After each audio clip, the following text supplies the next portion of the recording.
جب آپ 10 سال کے ہوئے تو حضرت ابو طالب نے شام کا سفر کرنا تھا. کس وجہ سے؟ تجارت کی وجہ سے. تجارتی سفر تھا تو آپ جانے لگے تو حضرت محمد مصطفیٰ سب پڑھ لیجیے صلی اللہ علیہ وسلم. آپ نے اونٹ کی نکیل کو پکڑ لیا، جس کو ہم پنجابی میں باغ کہتے ہیں، اس کو پکڑ لیا اور کہنے لگے کہ میں بھی آپ کے ساتھ جاؤں گا. ابو طالب نے فرمایا کہ آپ ساتھ نہ جائیں، کیونکہ سفر ہے، سفر میں کھانا وقت پر نہیں ملتا، سفر میں مشکلیں آتی ہیں، پریشانیاں بنتی ہیں، پانی نہیں ملتا، رہائش کے لیے جگہ نہیں ہوتی، اس لیے آپ تشریف نہ لے جائیں، میں آپ کو پھر کبھی شام لے جاؤں گا. لیکن حضور علیہ الصلوۃ والسلام نے اصرار کیا، آپ نے بار بار کہا. تو آپ علیہ الصلوۃ والسلام اصرار کیوں کر رہے تھے؟ وجہ یہ تھی، آپ اصرار اس وجہ سے فرما رہے تھے کہ تورات اور انجیل میں لکھا ہوا تھا کہ جو آخر الزمان پیغمبر ہوں گے وہ 10 سال کی عمر میں سفر کر کے بصرہ میں آئیں گے. اس وجہ سے آپ اصرار کر رہے تھے اور آپ اصرار کر رہے تھے. اب جب آپ نے اصرار کیا تو یہ کیسے ہو سکتا ہے کہ ابو طالب آپ کے اصرار کو نہ مانے؟ یہ نہیں ہو سکتا. لہذا ابو طالب آپ راضی ہو گئے اور حضور علیہ السلام کو اپنے ساتھ سوار کیا اور شام کی طرف روانہ ہو گئے. چند دنوں کا سفر تھا. جب سفر اختتام پذیر ہوا، آپ شام پہنچے تو وہاں پر ایک راہب، بحیرہ راہب، جس کا نام جرجیش تھا، لیکن اس کو بحیرہ کہا جاتا تھا، اس وجہ سے مشہور تھا. اور وہ اتنا مشہور تھا جس طرح ہمارے پاس حضرت داتا گنج بخش علی ہجویری مشہور ہیں، جس طرح ہمارے پاس بابا فرید الدین گنج شکر مشہور ہیں، جس طرح ہمارے پاس غوث اعظم رضی اللہ تعالیٰ عنہ مشہور ہیں، اس طرح وہ عیسائی لوگوں میں جو عیسائی تھے ان میں وہ ایک عالم تھا اور عالم کی حیثیت رکھتا تھا. بحیرہ کا مطلب ہوتا ہے دانش مند، عقل مند، دانا جس کو کہا جاتا ہے، اس لیے وہ بحیرہ کے نام سے مشہور تھا. اب جب وہ دیکھنے لگا کہ قافلہ آ رہا ہے، آیا کہاں سے ہے؟ عرب سے آیا ہے. اور اس قافلے میں خاصیت کیا ہے؟ خاصیت اس نے یہ دیکھی کہ اس قافلے میں ایک بچہ ہے جس بچے کے سر پر بادلوں نے سایہ کیا. سبحان اللہ! جس بچے کے سر پر بادلوں نے سایہ کیا ہوا ہے. یہ بادلوں کا سایہ کس وجہ سے ہے؟ اس بحیرہ راہب نے، اس نے پڑھ رکھا تھا کہ جو نبی آخر الزمان ہوگا وہ اس عمر میں سفر کر کے یہاں پر آئے گا، اور اس میں یہ بھی لکھا تھا کہ اس کے اوپر بادل نے سایہ کیا ہوا ہوگا. اب وہ چونکہ عالم تھا، اس تمام بات کا اس کو علم تھا، اور وہ ٹکٹکی باندھ کر بیٹھا ہوا تھا. جب قافلہ آیا اس نے دیکھا کہ یہ بڑی عجیب حالت ہے کہ سارے لوگ الگ ہیں، وہ بچہ الگ ہے، اس بچے کے اوپر بادلوں نے سایہ کیا ہوا ہے. جب قافلہ وہاں پر پہنچا نا، وہاں پر پہنچا اور درخت کے سائے کے نیچے بیٹھ گئے سارے لوگ.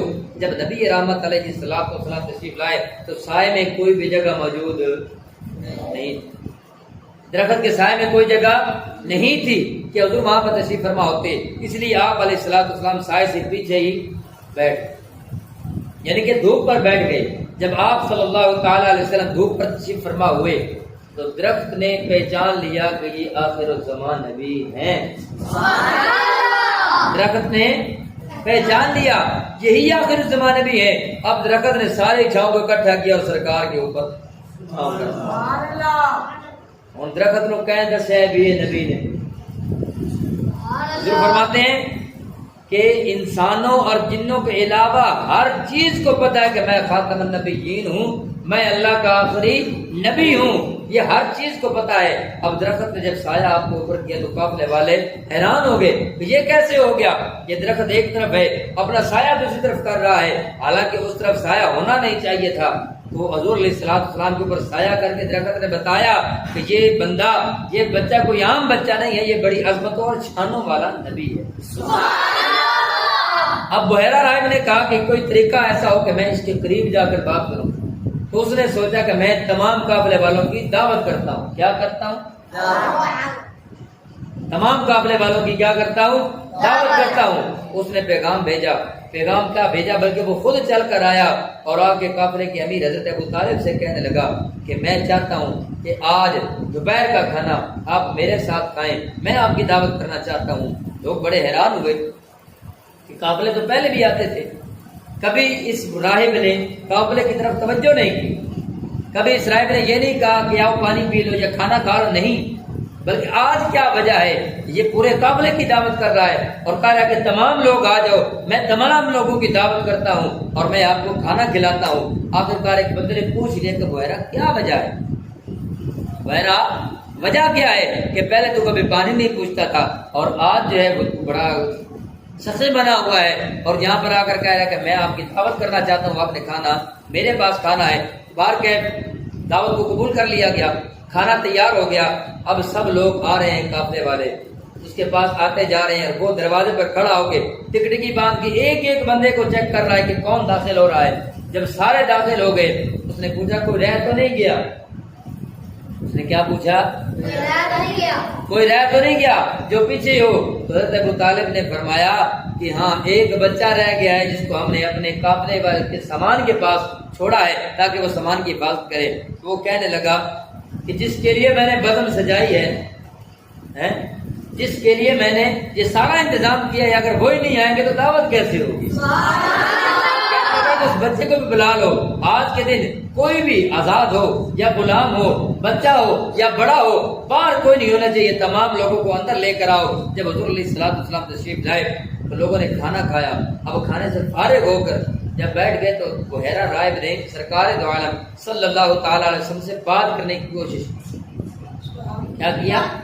بات کرنے لگا اور کہنے لگا کہ میں آپ کو لات و عزا، یہ بتوں کے نام ہیں، بڑے بتوں کے نام ہیں جو یہودیوں کے اور عیسائیوں کے بت ہوتے تھے، کہتے تھے کہ میں آپ کو لات و عزا کی قسم دے کر کہتا ہوں کہ میں آپ سے جو سوال کروں گا اس کا آپ نے مجھے جواب دیں۔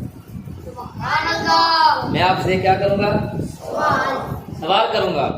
اسألک الا ما اخبرتنی، کہ آپ نے مجھے ان کا جواب دینا ہے جو بھی میں آپ سے سوال کروں گا۔ حضور علیہ السلام نے فرمایا کہ اگر تو ان کی قسم دے کر مجھے سوال کرے گا تو میں ان سے سخت نفرت کرتا ہوں، ان کو میں نہیں مانتا، اگر ان کے حوالے سے سوال کرے گا تو میں تیرے کسی سوال کا جواب نہیں دوں گا۔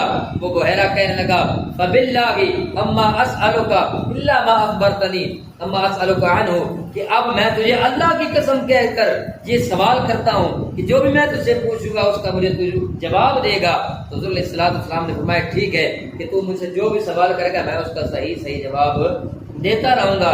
اب اس نے سوالات کرنا شروع کیے، اس نے نیند کی کیفیت کے بارے میں پوچھا، اس نے حضور علیہ السلام کی نبوت کے بارے میں پوچھا۔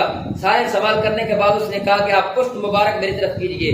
کپڑا اٹھایا تو حضور علیہ السلام کی دونوں کندھوں کے درمیان مہر نبوت لگی ہوئی تھی، بڑے ادب کے ساتھ، بڑے احترام کے ساتھ اپنے آپ کو جھکایا اور مہر نبوت کا بوسہ دے۔ اب لوگوں نے دیکھا کہ یہ راہب ہو کر محمد کی اتنی عزت کر رہا ہے، محمد کی اتنی عزت کر رہا ہے، اتنی عزت کسی کی پہلے اس نے نہیں کی۔ تو محمد صلی اللہ تعالی علیہ وسلم کی جب مہر نبوت کو اس نے چوم لیا، بوسہ دے لیا، تو بوسہ دینے کے بعد وہ سرکار دو عالم صلی اللہ تعالی علیہ وسلم کے اوپر اس وقت ہی ایمان لے کر آیا اور کلمہ پڑھ کے مسلمان۔ اب لوگ بڑے حیران ہوئے تو اس نے ابو طالب سے پوچھا کہ یہ آپ کا کیا رشتہ ہے اس بچے کے ساتھ؟ ابو طالب کہنے لگے کہ میرا بیٹا ہے۔ تو آپ بحیرہ راہب نے کہا کہ یہ آپ کا بیٹا نہیں ہے، اس کا تو باپ بھی فوت ہو گیا۔ تو انہوں نے کہا کہ واقعی آپ کی بات ٹھیک ہے، اس کا باپ اس دنیا میں موجود نہیں ہے، یہ بچہ جب پیدا ہوا تھا اس وقت یتیم تھا، اس کا باپ اس دنیا میں موجود نہیں ہے۔ تو حضرت ابو طالب نے جب اتنا بتایا تو بحیرہ راہب کہنے لگا کہ اب آپ نے بات صحیح کی ہے، نہ اس کا باپ دنیا میں موجود ہے نہ اس کی ماں اس دنیا میں موجود ہے، یہ آپ کے پاس رہ رہا ہے۔ تو حضرت ابو طالب نے کہا کہ یہ بات تم نے بالکل ٹھیک کی ہے۔ اب جب پتہ چل گیا کہ نبی رحمت علیہ السلام یتیمی کی حالت میں پیدا ہوئے اور اللہ رب العزت نے قرآن میں فرمایا تھا الم یجد کا یتیم فآبا، تو اسی زمرے میں آپ نے یہ انتظام فرمایا کہ ابو طالب کے پاس آپ کی پرورش ہوئی، آپ وہاں پر بڑے ہوئے۔ اور بحیرہ راہب نے اپنی کتب میں تورات اور انجیل میں یہ پڑھا ہوا تھا کہ نبی آخر الزمان جب یہاں پر آئیں گے ان میں فلاں فلاں نشانیاں موجود ہوں گی۔ اب ابو طالب کو خبر دے دی کہ اے ابو طالب اس بچے کی حفاظت کیجئے گا کہ اگر یہودیوں اور عیسائیوں کو ان باتوں کا علم ہو گیا جن کا علم مجھے ہوا ہے تو یہ مشکل ہو سکتی ہے، آپ پریشانی میں پڑ سکتے ہیں، لہذا آپ اس بچے کی حفاظت فرمائیے اور کسی کو اس کا علم نہ ہونے دیجیے۔ اس نے بتایا کہ یہ بچہ کوئی عام بچہ نہیں ہے بلکہ یہ تمام نبیوں کا سردار ہے، تمام نبیوں کا سردار ہے، اور اللہ رب العزت نے اسے دنیا میں بھیجا ہے۔ کیسے بھیجا ہے؟ فرمایا وما ارسلناک الا رحمۃ للعالمین۔ اللہ رب العزت فرماتا ہے کہ ہم نے آپ کو تمام جہانوں کے لیے رحمت بنا کر بھیجا ہے۔ نبی علامت علیہ السلام کی بچپن میں کی باتیں ہیں کہ بچپن کے وہ معجزات ہیں کہ جو ان لوگوں کے ساتھ پیش آئے، اور حضور علیہ السلام کی پیشن گوئیاں لوگوں نے پہلے ہی کر دیں۔ عیسائیوں کو بھی پتا تھا، یہودیوں کو بھی پتا تھا کہ نبی رحمت علیہ السلام اللہ کے آخری نبی اور رسول ہیں، اور وہ اس زمانے میں آئیں گے۔ یہ نشانیاں ہیں، اب یہ تمام نشانیاں میں موجود ہو گئیں۔ تو جو علم والے لوگ تھے، چاہے وہ عیسائی تھے یا یہودی تھے، جن کو علم تھا کہ نبی آخر الزمان تشریف لائیں گے، انہوں نے نبی پاک علیہ السلام کو مان لیا اور ان کا کلمہ پڑھ کے مسلمان ہو گئے، ایمان میں داخل ہو گئے۔ لیکن جنہوں نے ہٹ دھرمی کی، جنہوں نے اپنے آپ کے ساتھ دھوکہ کیا، جنہوں نے حضور علیہ السلام پر ایمان نہیں لایا، وہ لوگ تباہ و برباد ہوئے، کیونکہ نبی رحمت علیہ السلام رہتی دنیا تک، یعنی کہ قیامت تک آنے والے لوگوں کے لیے نبی ہیں، اور جو بھی آئے گا وہ نبی رحمت علیہ السلام کا امتی ہوگا۔ اب چاہے وہ عیسیٰ علیہ السلام ہیں، جب وہ تشریف لائیں گے دنیا میں دوبارہ، وہ حضور علیہ السلام کی امتی بن کر آئیں گے، نبی بن کر نہیں آئیں گے۔